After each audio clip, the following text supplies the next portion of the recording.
kings, cause this ain't a protest, this a lifestyle change, which means my child is your child. Protect and respect our queen. Hell of a thing.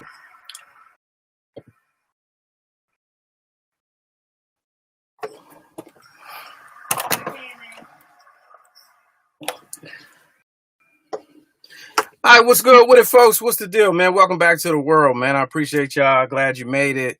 Welcome to Let's Go Live. Hey, I've been troubleshooting with the corporate office all day, and I was trying to play that video right there. I don't know, I couldn't hear it. I had two other windows open on two other devices. I still couldn't hear the music. I was trying to play my man Black Boot song with Steve Roy. We're gonna get it right though. Thumbs up if you can hear me. Thumbs up if you can hear me. Welcome to the program. Let's go live. Let's go. Man, it's shout out to you and yours. Download the Humor Mill app. Let's get housekeeping out the way first. Download Humor Mill app while you're at it, because that's where you're going to be able to find the show very, very soon. We got some new patrons that joined yesterday, some premium platinum patrons from yesterday. Shout out to you for donating. This show, of course, is we're broadcasting live out of Tiny Closet Studios, and we are completely 100% viewer supported by viewers like you. So yesterday, actually, no one donated. No one donated yesterday. So I guess Wednesday was Won't Do It Wednesdays.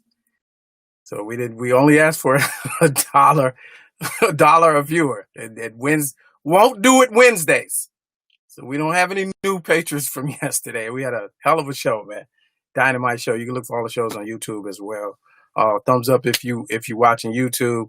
I don't hear that Teddy Riley shit. We working out the kinks. This show is gonna have a look and feel of one of those big budget TV news programs without the big budget. So I don't want to hear none of that slick talk.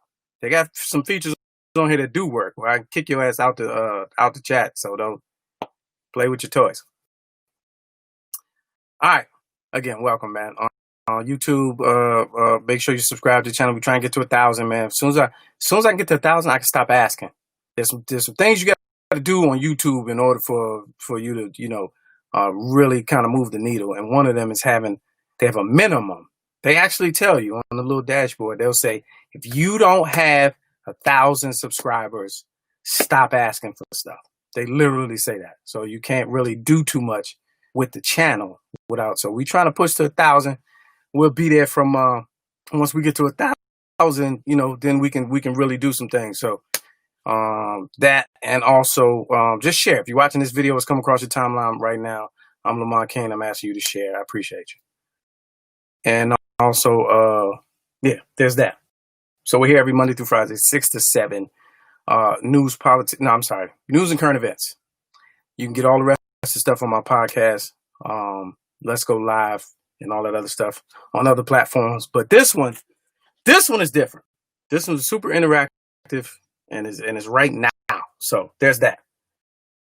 All right, a couple headlines that we talk. Slow news day.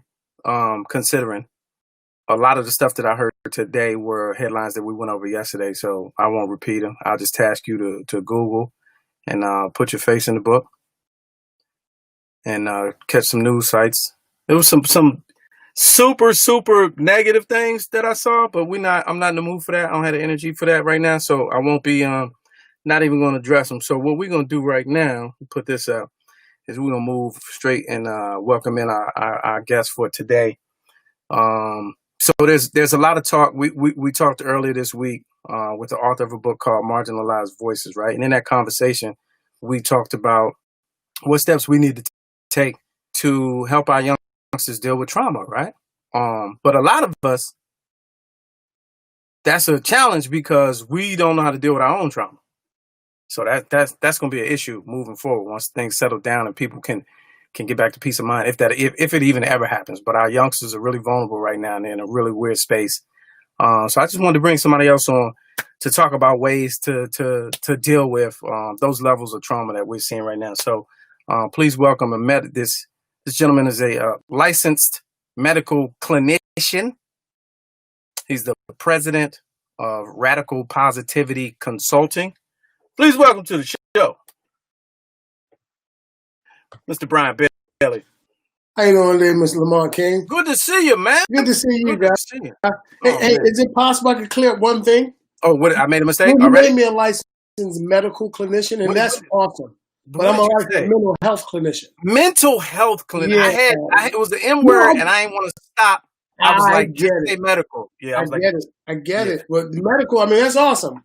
But as a mental health, don't you deal with medical stuff? Mental. Okay. Mental health and medical. So we're talking about the difference between physical and mental health. Can it tie together? That's a beautiful segue because it absolutely does. Oh, okay. All right. Yeah. So I was just wrong. You wouldn't let me fix it. You wouldn't let me fix it, though. Yeah. Next time, just be like Yeah, yes, you're right. I'm that. I'll be that. You know what? Come to think of it, you're right. Because no one's checking. no one's checking. Right, I get it. But so like we do with all our guests, man. Give me a little brief walk of your background and sure. As you mentioned, I am the founder and CEO of Radical Positivity Consulting, which is a consulting firm that provides therapeutic support to agencies in the metropolitan area, and that supports the look of that is aiding agencies to develop therapeutic programs and curriculums, how to train adults to work with youth and young adults, how to help them build intervention strategies that can focus on youth who are diagnosed with serious emotional disorders. And the consulting firm grew out of a nonprofit organization that I started in 2000 called Positive Nature. And Positive Nature provided direct support services to children who were diagnosed with serious emotional disorders. And what happened is that we were located in the District of Columbia. And what happened is in the process of running this agency, I was learning that the other environments that our youth were engaged in or involved in, be it community, home, or school, the adults that they were working with were, in most cases, we didn't see a therapeutic engagement, man. And then I wanted to be able to teach the adults, and not the children, but teach the adults how to actually engage and work with children. Then Radical Positivity is born. So meaning when you say that, you mean like before you can get to the therapeutic methods for the child, you have to train the adults how to deal with them. Absolutely. Okay, absolutely, got it. Man. We often, as adults, we often ask the children to take risk, right? You work with youth, and you may ask your youth, verbally or non-verbally, to trust you, to have faith in you, you got their back, Okay. The question that needs to be asked of you is, what risk are you taking, right? When you're asking the youth to take all of these risks and expect them to do it, well, it's the same with us, man, because as we get older and older, we tend to take less risk, maybe because we feel we have more to lose, but we can't ask someone else to take a risk that we're not willing to take. And so it was really about how do I ask Mr. Lamont to put his glass out and let me pour some new skills in it. You don't want to do it. Yeah. So. But all right, but let me go. And I see you've been working on that word risk too, because the diction is near 100%. Well, I'm from Baltimore. Yeah, so yeah, right? I see the practice. I'm from Baltimore originally. Yeah. Do you practice in the mirror? Because that's what it looks. We speak differently, Because risk. You're giving me all risk. Yeah. Vulnerability. So right. how can you say multiple risks? Because that's the hard one. More than one risk. How would you say that? Yeah, no, it's plural. Yeah, how do you say it? Risk. Oh, okay. Okay. Oh, it's plural by itself. Oh, that's it stands alone. Wait a minute. Sidebar. I just learned last year that the plural of computer mouse, like if I had 7 of these, it's mouses. Did you know that? Did you know that? You didn't know that. I did not. I went to a training and got corrected in the training. Okay. Seven. So if you had 7 of those, like in a computer lab, you're not in a room of mice? No, No. mouses. Right. So the So I mice didn't. are only for the animal, only for the rodent. Yeah, apparently. I get it. I get it. Apparently, I didn't know risk was singular and plural. You just learned me on that one. Yeah. But to your point, though, back to where we were. To your point. So you in that scenario that you gave. Yeah. I am taking a risk asking them to trust me because I'm bearing the brunt of whatever happens next. If I'm engaging with a youth and I'm like, yo, listen, trust me on this one. I'm trying to keep you out of trouble. These rules are in place for a reason. Just follow my lead, blah, blah, blah. I'm kind of taking a risk by, bearing a brunt of whatever happens next. Because they a lot of kids, they good with the fantasy world, and they good with making up stuff, and they be like, well, Mr. Lamont told me X, Y, Z, and Mr. Lamont, blah, blah, blah. You know what I mean? So is it in that some level, as for me in that role, there's some level of risk that I'm already taking on? Well, yeah. So if you want some personal back tapping right now, I'll go with you on that. But your risk isn't valid because you what's that jeopardy there, right? So what happens is here's a great example. I've seen you speak several places to large crowds, and you're comfortable in that place. Okay. Well, let's say if you had an opportunity to get a $500 book scholarship for some students, but you had to put on a tutu and do ballet. Okay. Right? Or some kind of modern dance, right? Okay. And I know that you can dance and step and all those things, but you had to do ballet. Okay. Right? That's a major risk, right? You risk being embarrassed, you risk falling, you don't want to tarnish your reputation, all these things, right? So there's something to lose here, right? Okay. So that's the chance, that's the gamble you're taking. So you have to look at the same thing with a youth, that when you ask them to risk trusting you, and they've been betrayed tons of time, they've experienced trauma, level 1 trauma and level 2 trauma, and there's a difference. The level 1 is you've experienced something, one time or another, and level 2 is that it's repetitive. So they've been abused, hurt, or mistreated or neglected multiple times, and then here you come telling them to do it again. Oh, okay. That's a major risk. Something they can lose something here. Right. So what you're gonna lose? You tell man, just take my word for it. I'm keeping you out of trouble. That's you don't have any skin in the game. There's no dog in the fight. Right. You don't have a nickel in that dime. That's just talk. So that's the difference. All right. So with your organization, Radical Positivity, and you as a consultant, you mentioned dealing with youth and adults that are dealing with the youth. Who do you find is the more difficult population to work with? There was a time where I may have said children, and those who are between the ages of 7 and 12. But now that I work with more adults, man, it's us. The adults. We get stubborn. We get caught in our way. We live in a place called denial. I was speaking to you earlier, yesterday, or whatever it was, about ACEs, adverse childhood experiences. Okay. And adverse childhood experiences have just really, they've blown up again, probably the last 12 or 15 years, or maybe the last 10 years. And what it says is that the study shows that your adverse childhood experiences will impact you as an adult. And there's a scoring system. So you have a score. I have a score.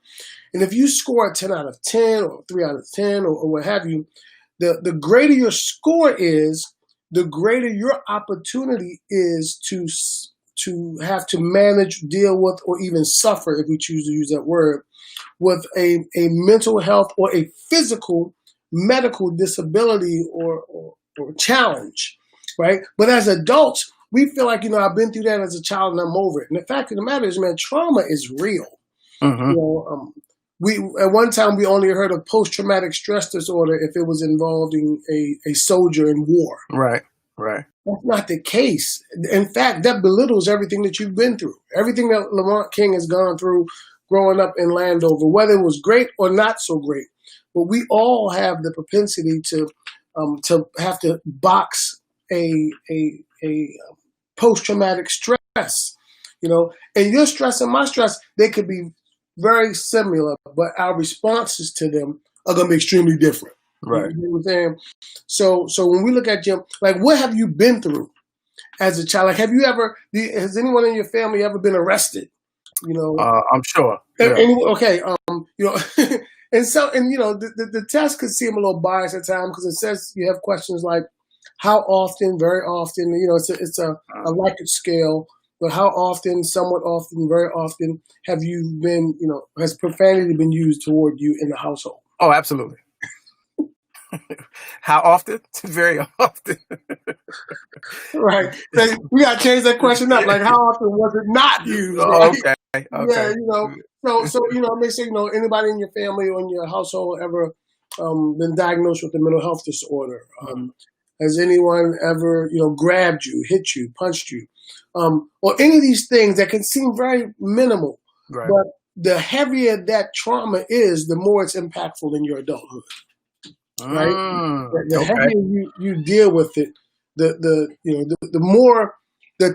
tougher your childhood is, the tougher your adulthood is, and we have different ways that we're going to deal with it, right? Some of us may actually deal with it in a way that you may have a young man who's witnessed his father abuse his mother all his life.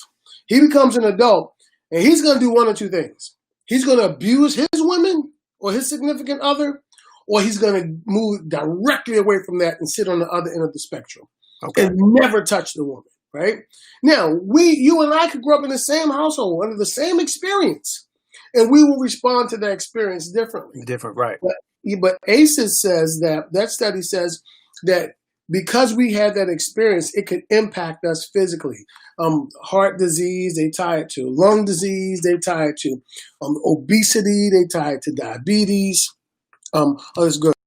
They tie it to so many different physical medical issues, man. That trauma is real. And what's wild about that is Dick Gregory used to talk about that all the time. He used to say stress was the number one killer of Black people, and he was very general with that explanation. But then he would go into it, and he was like, "You got to think about all the things we have to deal with, and then in turn they affect us physically, and we don't even know it. Yeah, like there's reasons why you overeat. Yeah. There's reasons why you drink and self-medicate." And fall out from exhaustion and headaches and aneurysms and all of that because of the trauma that we deal with. And you should have you should have did that a long time ago. And the trauma that we deal with. No, but we're like we're watching you. It's not a phone call. Like we see you. Yeah, I just had to process that. Yeah. Because we're comfortable. Because you're comfortable. Because your show made me comfortable. That's the goal. I thought that was your show made me comfortable. That was the goal.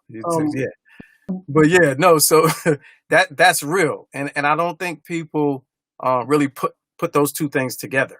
Man, it's amazing you just said that, Lamont, because you just sat there and you would think that you are also a mental health clinician.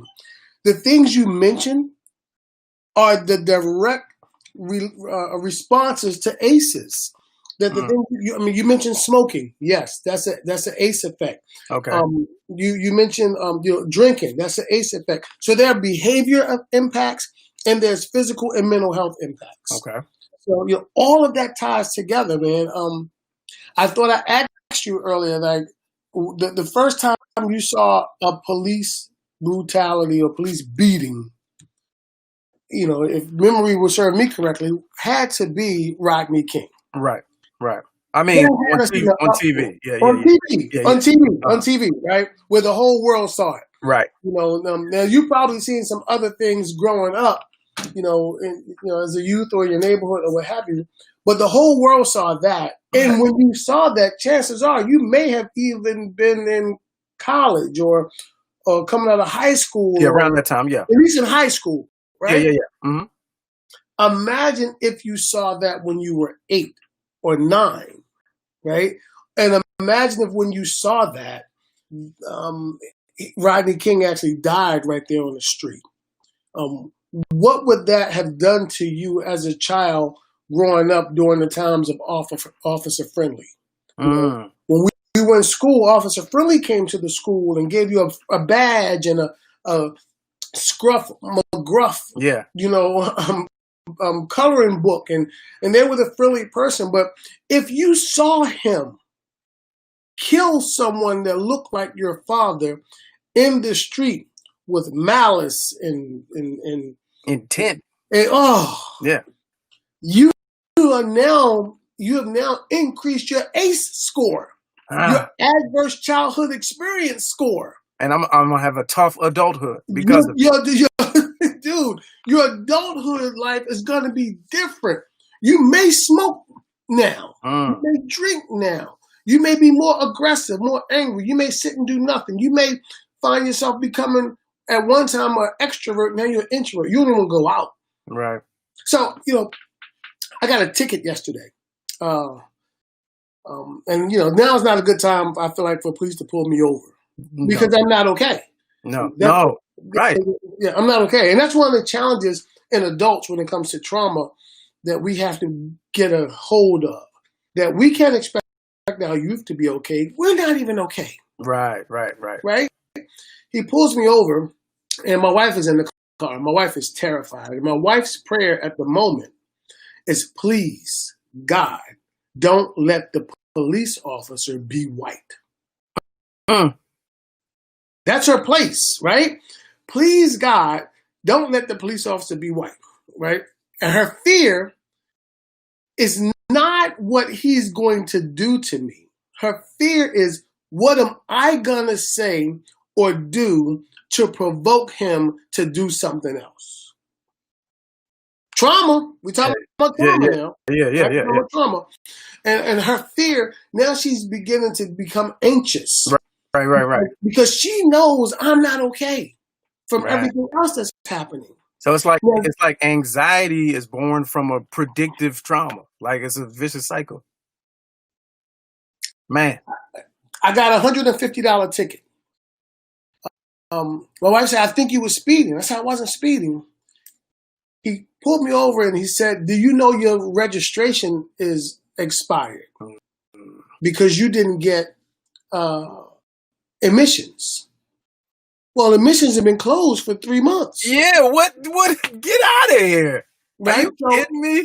So, but you can't pull me over because you know my registration is expired. Right. Why did you pull me over? Yeah. Now, keep in mind, this is a Maryland state trooper, right?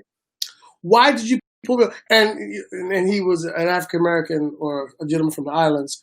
Why did you pull me over? He said, your tint is too dark, right?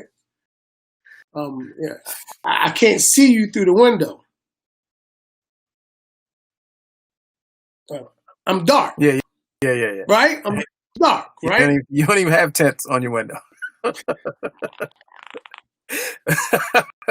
on, that was too easy. That was alley-oop. That was alley-oop, right? I'm dark. And the tent may be a little dark, but that's why he pulled me over, because they're trying to meet a quota. Yeah, of course. But I say all of that to say that my experiences, right? So if I had my godson in the car, he would have been rattled, terrified, because his memory of the police getting someone who are doing nothing is they're going to kill them.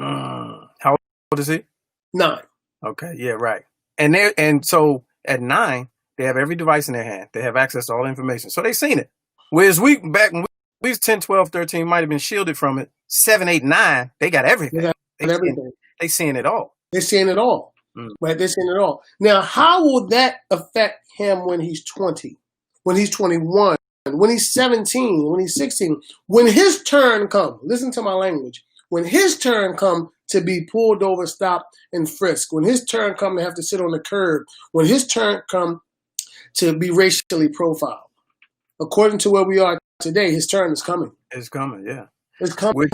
If you're just tuning in, Let's Go Live with Lamont King. We're talking with Brian Bailey, who's a licensed mental health clinician, president of Radical Positivity Consulting, and we're talking about trauma and how to deal with, in these current times. Now, you staying on that. We're talking about ACEs. We're talking about youth trauma that turns into bad adult behavior, habits, or whatever have you. Can, even in your example that you just gave, does it help that you're an adult dealing with that level of trauma because your experience, you can process, you have a higher intellectual capability than a child? Like, does it help, or is it hurt because of those things? Because I know what could happen, it's even worse. It's like which trauma in the ACEs model is more of a controllable scenario? Wow, that's an awesome question. Each individual will be different, right? Because you're going to handle your anxiety and your stress in a complete different way. Some people are going to, go jogging, are going to run. Some people are going to drink and smoke. Some people are going to, cocoon. So the difference though with the adults and the children is that we have a bigger platform to kind of navigate through interventions to handle it. Okay. And the children, they don't. In fact, they're watching you. Right. Watching how you handle it. They're watching how are you the enough is enough person? Right. Are you the burn it down person? Right. Are you the the white man is this person? They're watching how you're going to handle it. Yeah. And based on how you handle it will determine how they handle it. And the problem there is most adults, we're scared we got to take the Band-Aid off, pull the covers away. And, why? Lamont, you're not okay. No. If you tell me you're okay, you're a bona fide liar. Oh, no, absolutely not. Right. I've been unwell. That's right. I have been unwell. Right. You've been unwell, man. And then, and the tough part about that is in not being okay, what do you do when you're not okay? Right? What do you do? Because when you're unwell, right, you need to now find treatment for your unwellness. Right. If you can't find medication, you self-medicate. Right. So, and then in finding treatment about your unwellness, the curiosity of our human nature wants to now find out, why am I unwell? Okay. What caused that? And then we find out the cause, the root cause. And I'm not here to focus so much on systematic racism or the system that causes unwellness. I'm trying to say that trauma is real. Right. And if we're going to, give trauma the weight that it should occupy, we're going to have to look at what caused the trauma, man. So now to that point, let me put this back on the screen because I thought this was interesting. Gianni said his son doesn't want to learn how to drive out of fear for being pulled over by the police. So we have individuals who literally put a pause on the natural stages of young adulthood to avoid these scenarios that shouldn't happen anyway.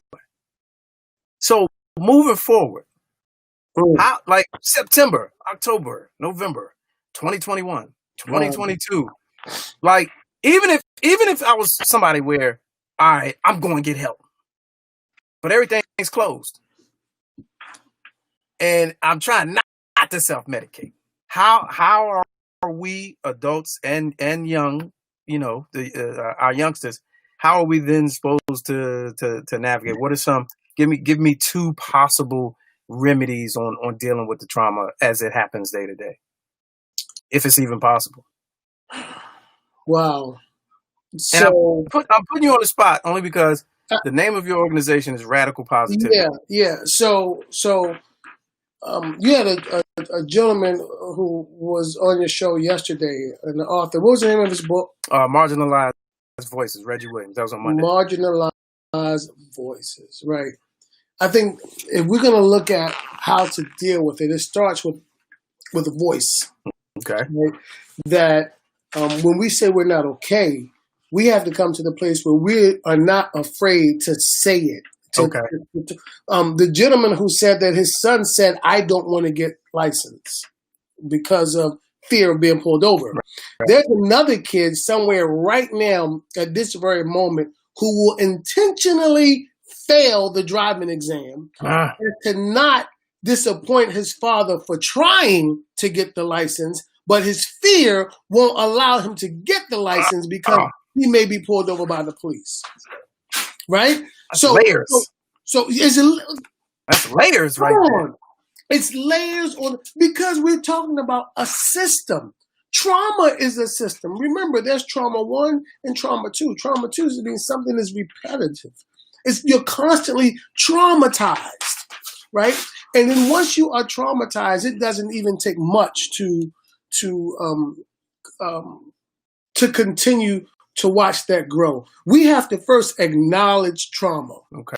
It's about, how do we go about building, resilience, right? And if we're going to build that, we got to be willing to, let me go and acknowledge what's happening. We have to, be able to say, can we teach our children about what they're going through? Okay. Can we, get beyond the sympathetic and be empathetic? Can we challenge them there? Can we meet them right there where they are? And that whole talk of, well, that's just how it is in life, and you're going to go through that. I went through that before. Don't compare your trauma to my trauma. Don't you don't even you have someone pass away in your family, and when they pass away, you tell the person who's passed, the other family member, you say something like, "I remember when my grandmother died, so I know it's hard." Get out of my face. Yeah, that don't work. That doesn't work. Now's not the time. My grandmother. Yeah, now's not the time. Now it's not the time. Yeah, right? yeah. Don't tell me that.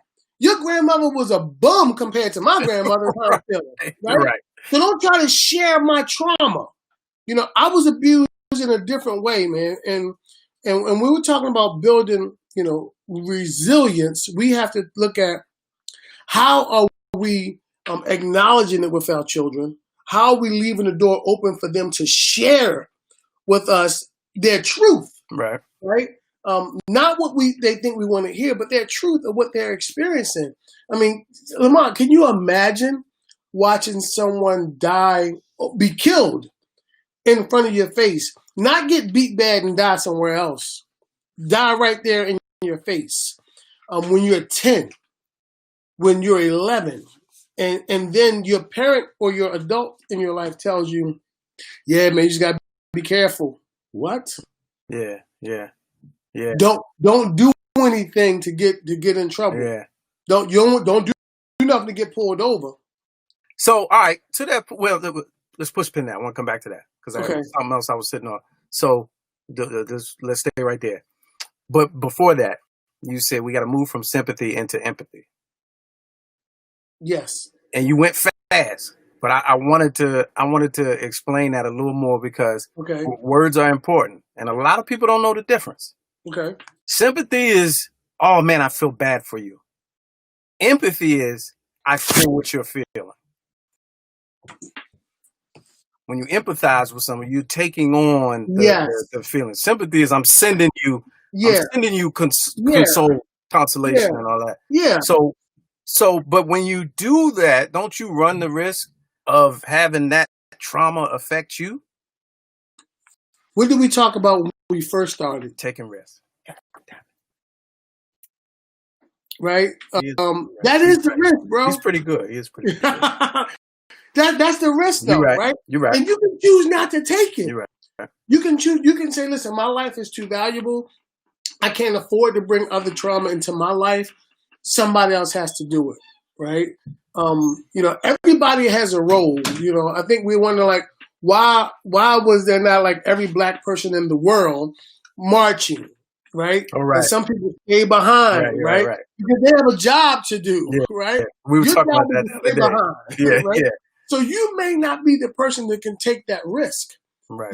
I know people that want to give back to the community so bad that they go work into the school system and realize the culture shock is in such a way where they can't even manage. They're breaking down, crying and screaming every day. Oh my God, he eats oodles and noodles every day. Really? Right. I know some kids who will love oodles and noodles every day. I'm about to say, he's splurging. Right. They He's got splurging. it. Yeah, what you mean? We're flavored at that. Right. You know what right. I'm saying? 2 packs. So, they double pack. Right. He cut onions up. He got onions. Listen, let me tell you what's funny. I was talking to a older sister who is, she's pretty well off now, but she didn't start that way. And I was talking to her and her peer. And I told her, I said, I love to go to Annapolis to this restaurant and got the best onion soup ever. She said, oh my God, Brian, I can't stand onion soup.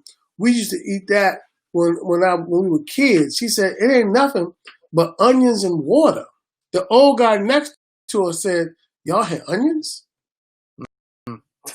You see what I'm saying? Somebody is doing bad. There's always somebody right next to you. Y'all had onions for the water in the onion soup. He got hot water, right? And they're well off now. But I'm saying I share that story because their responses to those traumas completely different. Completely different. And when we are empathetic with an individual, we've decided to put their shoes on, not look at their shoes and admire the tread or the wearing out on the shoe, but we put it on and understand that, I want to be where you are. You can't understand unless you've been there. Back to the point I put the push pin in. So you were talking about how, there are times where we might tell our youngsters, be like, they seen something like that happen, and without really addressing the gravity of watching a televised murder, we say just be careful and don't get put in those situations. And the last few times that happened, that was actually the rap that a lot of us gave. Like 2-3 years ago, there was this whole trend. Somebody even wrote a book, like a coloring book. There was this whole trend about surviving the encounter, right? Teaching our young black men, at the very least, you want to make it home. Because anything beyond that, trying to teach an 11, 12-year-old is complicated. And a lot of us are not that equipped to me try to coach you through that, and knowing that one day it's going to happen and I'm not going to be there. So I'm telling you, survive the encounter, right? Your developmental mind, 12, 13, 14, 2 years later, you see the George Floyd happen, and you're looking at the TV, wait a minute, he ain't even do nothing. Yeah.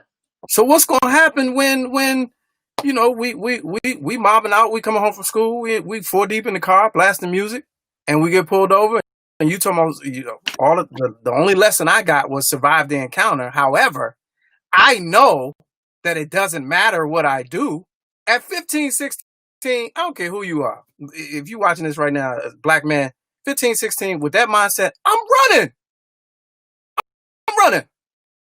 There ain't no talking. I mean, I don't have a mature mindset. I don't have an adult mindset that's done, handled and dealt with 30 years of trauma. I got 15 years, 10 of them, speaking English, and 5 of them embedded in social media and watching movies and TV and all that. I'm going off of that. Of course I'm running. So let me ask you this. With that, so everything that we do is an intervention. And an intervention is an invention to teach new skills and change behaviors that may or may not work. Your intervention is flight, right? Some others' intervention may be flight or fight, right? They're gonna make a decision, right?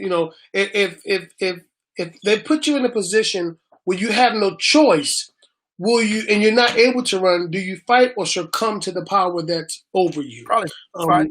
Right. So you're gonna make a decision. And I use that example to kind of generalize for a lot of the youngsters' responses. Yeah. But now, me personally, sure, I've had an issue with authority since I was young. Yeah. So it was always commentary in those scenarios for me.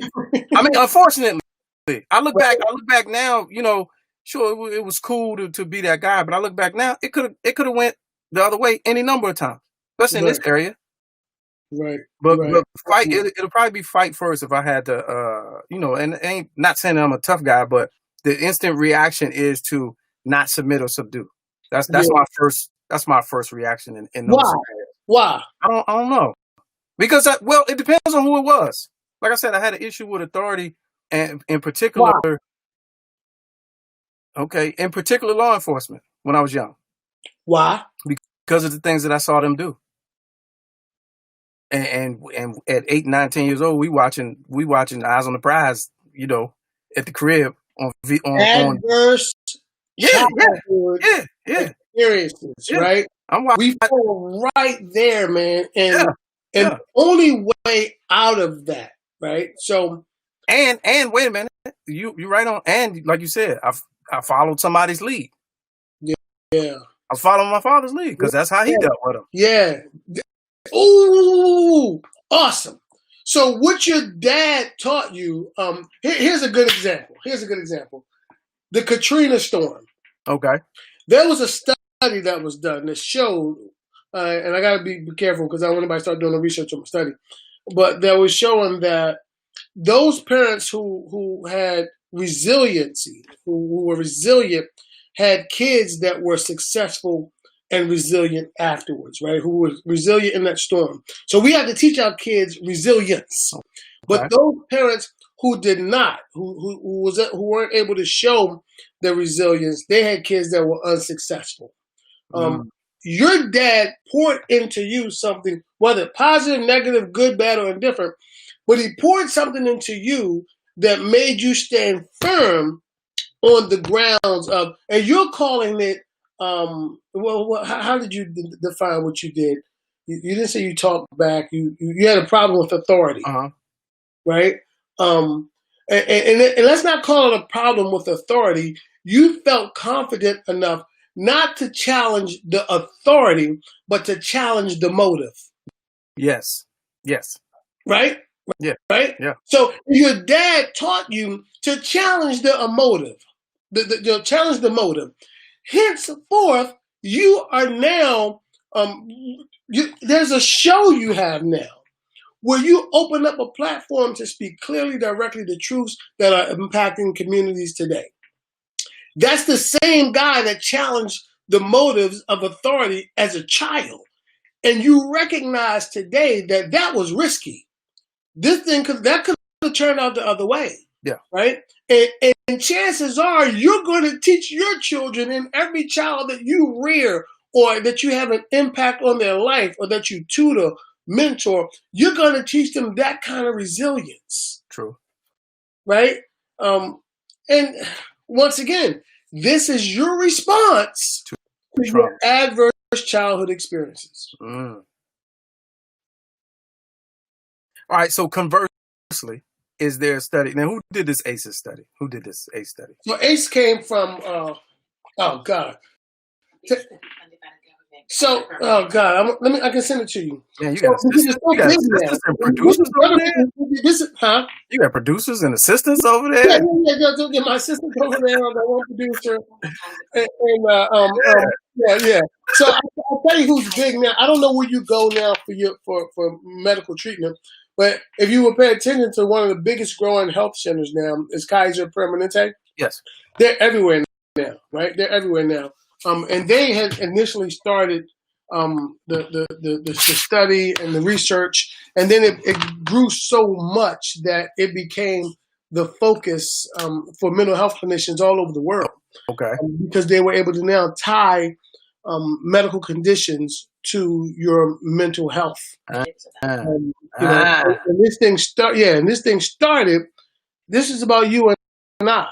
This was about youth who were going through some trauma, some experiences. So they were trying to figure out the long-term impact of it.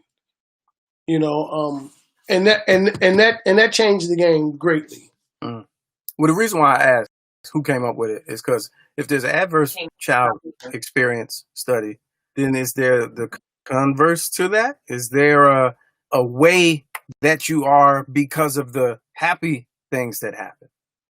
Is there a category for that and how you react and deal with that? Because if there is, you should be able to use that to deal with the ace. I love that. Does that exist? Is that a thing? So let's remember this. When ACE began, it was about health. It was about health, right? What's impacting the health of people? What's impacting the health of these communities, of these rich, poor, whatever you want to call it? What's impacting the health? And then they discovered that these things, this study says that the people who are experiencing these things have these kind of health issues. So you're right. If I have if I don't have adverse childhood experiences, is it better for my health? I guarantee you it is. Hands on, it is. If we live a better lifestyle, we have less trauma. We're not being cursed out and beat on, and no one's homeless. There's no mental health. That has to have some kind of positive effect on your life. Right. But here is the thing. That's not getting the publicity. Oh, got it. I told you, man, I had a conversation with somebody yesterday who said, why aren't we protesting the 104 shootings in Chicago or something that happened over the weekend? Or why aren't we protesting something that happened in Baltimore? And why aren't we not doing anything about black on black crimes? And I was sharing with them several initiatives right here in D.C., right here in Baltimore, that were actually having an impact on youth that was positive. Right. But that's not going to be on the news. Got it. Okay. They're not showing these initiatives where children are graduating at a better number, not because of COVID, but who are going to colleges and who are involved in positive things. That's not selling. So Black Lives Matter shirts are selling. Nothing wrong with the Black Lives Matter shirt. Don't get me wrong. But, there's another shirt that just focuses on this black teen that's doing amazing things. Nobody's buying that. And CNN, they're not going there. So you're right. Then that's the challenge. And that's the challenge, man. I think you just highlighted something good. Maybe we need to do some more research there. Yeah, that's what I'm saying. Because if there's what's the opposite of adverse? What's the opposite of the word adverse? I need to open up my dictionary. But it's fun. Let's just go with fun. Yeah. Fun childhood experience. Yeah. And you use those to combat your adverse childhood experience. Is that a thing? Could that be a training? Well, those who took you should get your ACE score, man. I'll send you the test. Okay. You should take the score, right?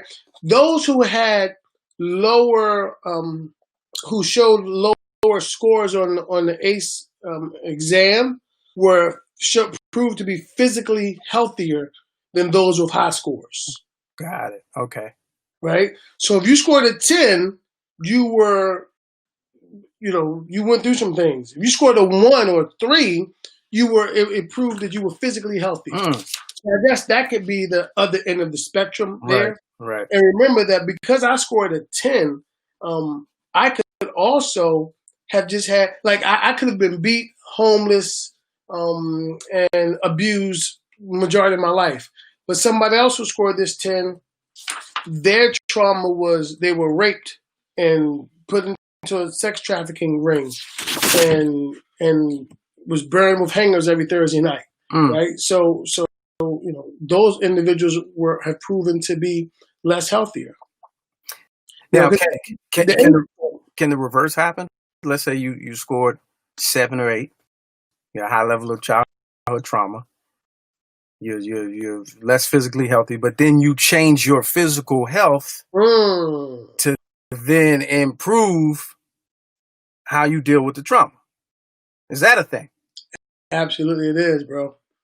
Absolutely it is. And that started in the mental health. That's going to start when you acknowledge that there's a trauma, process that trauma, chart your growth, be mindful of that. Have the voice, discuss, talk about it, know the impact of it. ACE is a longitudinal study, right? This is talking about live. This is done over years.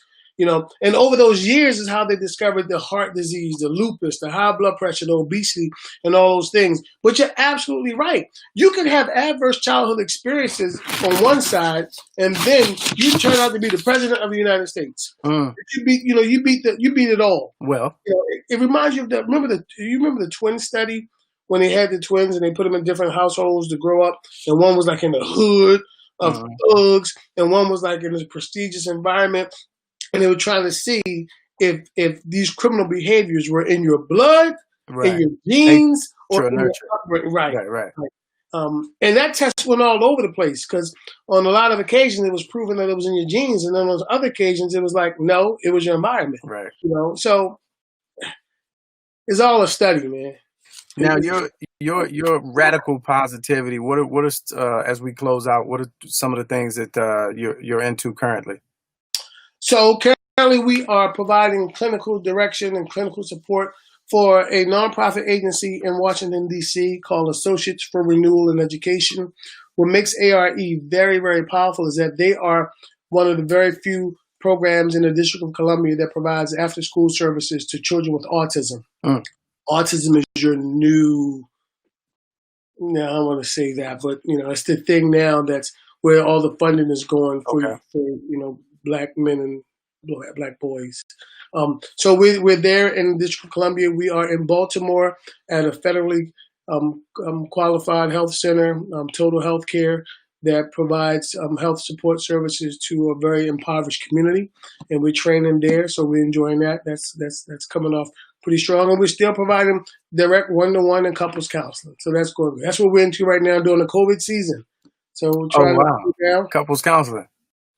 Yeah. Okay. Yeah. We're doing couples counseling. How can they reach you? Oh, well, I love it. They can go to itsradicalpositivity.com. Itsradicalpositivity.com. If anybody's interested in some of our outreach initiatives during the COVID season and the pandemic and this social injustice season, we have taken on the initiatives to feed the homeless and provide them with pandemic care packages. We have supported women's shelter and the Prince George's County Men's Shelter as well. So. Good. I appreciate it. Hey, man, thanks for stopping by, man. This has been, I always say I gotta, my favorite phrase is, can somebody smarter than me explain this, please? And so I always got to bring the experts on to talk that talk and, give answers where most of us cannot. So I appreciate you stopping by. Let's go live. Hopefully you'll be, come through again. Absolutely, man. Thank you for all you're doing. You're doing a great job, Lamont. I appreciate you. Hey, man. Appreciate you. I'll get back. Indeed. There it is. Brian Bailey of Radical Positivity. You can reach him at itsradicalpositivity.com. I hope I spelled that right. Yeah, man. Dealing with trauma. That's discussion A1 right now for the foreseeable future. How to deal with it. And how to, deal with our kids and help them deal with it. So there's that, man. Appreciate it. Yeah. So we're about to close out today. It's been a great show today. I thank y'all for tuning in. Appreciate all the questions and the comments. Again, all we're looking for is a dollar per viewer. That's all. Some people, don't give. Some people give $5. But all we ask for is $1. Here's the, the Cash App. Viewer support right here. Cash App, $Lamont King 06. Feel free to give up the goods and all that's going to a good cause. And what cause? B cause. Appreciate y'all. We'll see y'all tomorrow, 6 o'clock after the Karen Hunter Show, which airs on Sirius XM Urban View channel 126. I think it's still free. Download the app and you can listen to the show.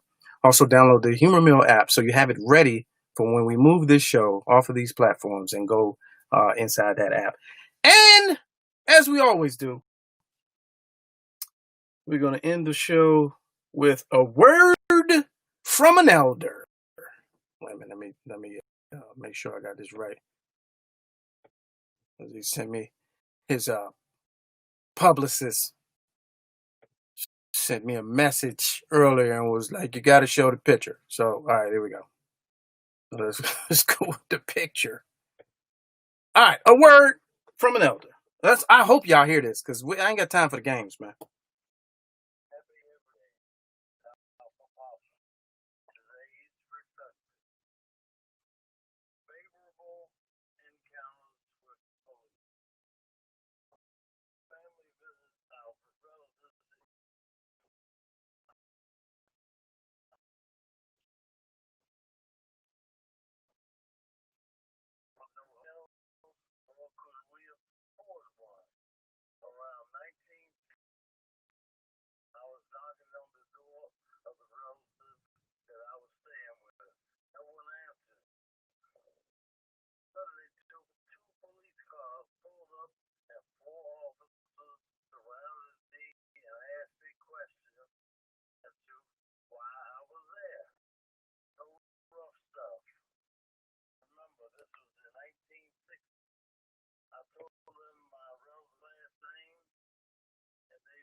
Washington, D.C., where the police officer walked the neighborhood with call boxes spread out.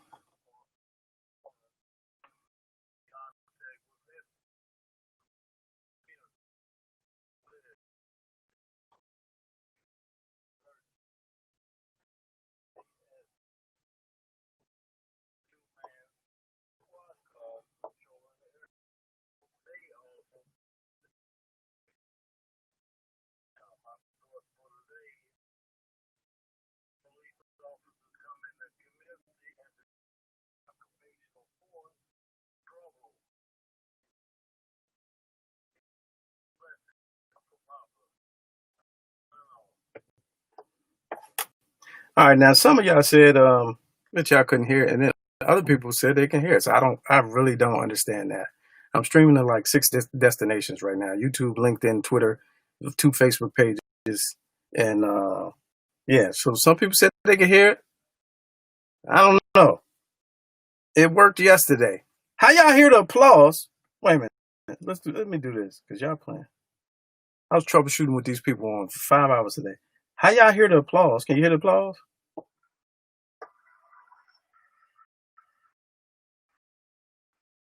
Yes? No? Oh, no? All right. We'll figure it out. It don't matter. Still a good show. Repost it and subscribe to the YouTube channel. And we'll see y'all tomorrow, man.